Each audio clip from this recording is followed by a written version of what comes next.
話說而家有兩個掣擺喺你面前，撳藍色掣可以直接攞走10萬蚊，咁撳紅色掣呢，係有50%機會攞到100萬，但另外50%機會就乜 Q 都冇。喂，你會點揀先？撳藍色掣，代平安穩陣收10萬蚊，定係搏一波撳紅色掣呢？萬一真係中咗100萬，人生嘅第一桶金咪即刻達成？但係諗深一層，如果乜 L 都冇，咁就真係喊都無謂啦。所以好多人都寧願要實實在在嘅10萬蚊，都唔敢搏嗰個虛無縹緲嘅100萬。呢個就係我之前講過嘅確定效應啦。所謂二鳥在林不如一鳥在手，人哋多數唔肯為咗個表面大啲嘅回報去冒險，反而中意穩穩陣陣咁攞實啲濕碎錢。呢種見到現金先安樂嘅心理，就係佢哋嘅生存方程式啦。但係話說回頭，呢條問題其實係有標準答案噶。如果你有睇過5分鐘商學院第一季講決策樹嗰集，就會知紅色掣嘅期望值其實係大過藍色掣，算式就係50%乘以100萬，再加50%乘以0，等於50萬。呢個先係最理性嘅選擇喎。決策樹呢套計數方法，先至係醒目仔嘅生存之道啊。不過就算知道紅色掣理論上係正解，好多人仲係會心大心細，始終有50%機會食白果喎。點算？有冇辦法可以穩陣啲，確保自己賺多過10萬，同時又增加贏面？答案係有嘅，等我話你知啦。我之前喺確定效應嗰堂課提過，你可以揾個水魚投資者，將紅色掣嘅機會用低過期望值，即係50萬嘅價錢賣俾佢。例如賣20萬，咁你自己就可以穩袋20萬，而個水魚投資者就有機會賺到30萬期望利潤，即係50萬減20萬。呢啲就係用機率思維玩出嚟嘅高階操作，學嘢啦。唔同嘅思考方式會導致完全唔同嘅人生選擇，最終造就天淵之別嘅人生軌跡。而機率思維就係好多有錢佬最底層嘅思考邏輯。咁到底乜嘢先係機率思維？早排我喺微軟 GTC 全球技術嘅支援中心20週年活動嗰陣訪問過原子創投嘅創始人馮一鳴，佢投資過途虎、讓車網呢啲獨角獸巨頭。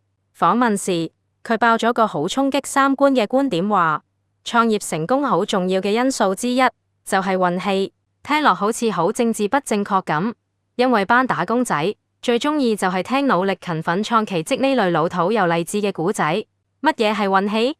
運氣其實就係機率，只係加咗啲感情色彩落去。對我哋有利嘅機率，我哋叫好彩；對我哋不利嘅機率，我哋叫黑仔。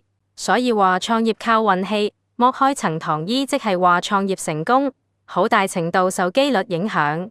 我之前都分享過類似嘅觀點，就算你用盡奶力做啱晒所有嘢，創業成功仍有95%係靠運氣，即係機率啊大佬。呢句話聽落好打擊士氣，但正正係創業者逃唔出嘅現實嚟。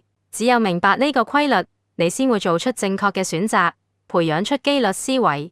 喺而家呢個變幻莫測嘅時代，機率思維係極之重要嘅思考模式，特別係創業領域入面，好多成功者嘅思考邏輯都建基於此。如果你問佢哋點解，佢哋仲會反問：吓，呢啲仲使解釋嘅咩？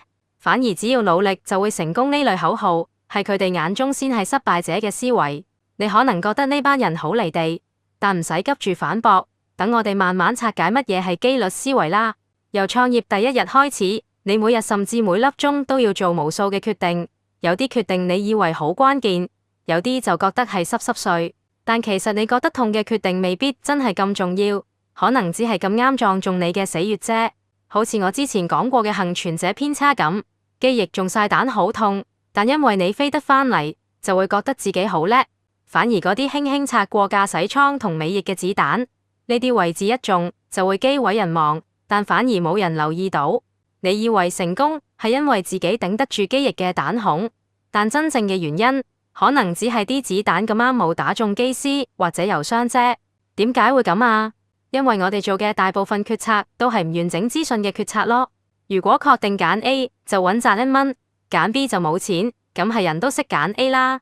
呢種掌握晒資訊嘅決定就叫做完整資訊決策。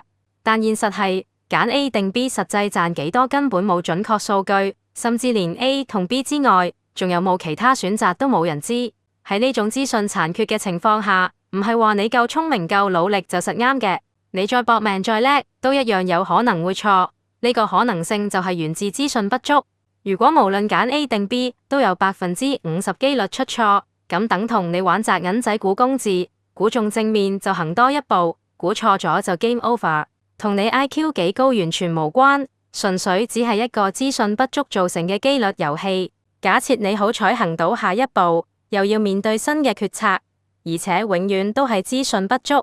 例如揀 X 有50%機會賺100蚊，揀 Y 就有30%機會賺50蚊，咁你會點揀？學過5分鐘商學院機率樹嗰課嘅同學仔都會識計，揀 X 嘅期望收益係50%乘以100等於50蚊，揀 Y 嘅期望收益係30%乘以50等於15蚊，所以揀 X 先係理性決定。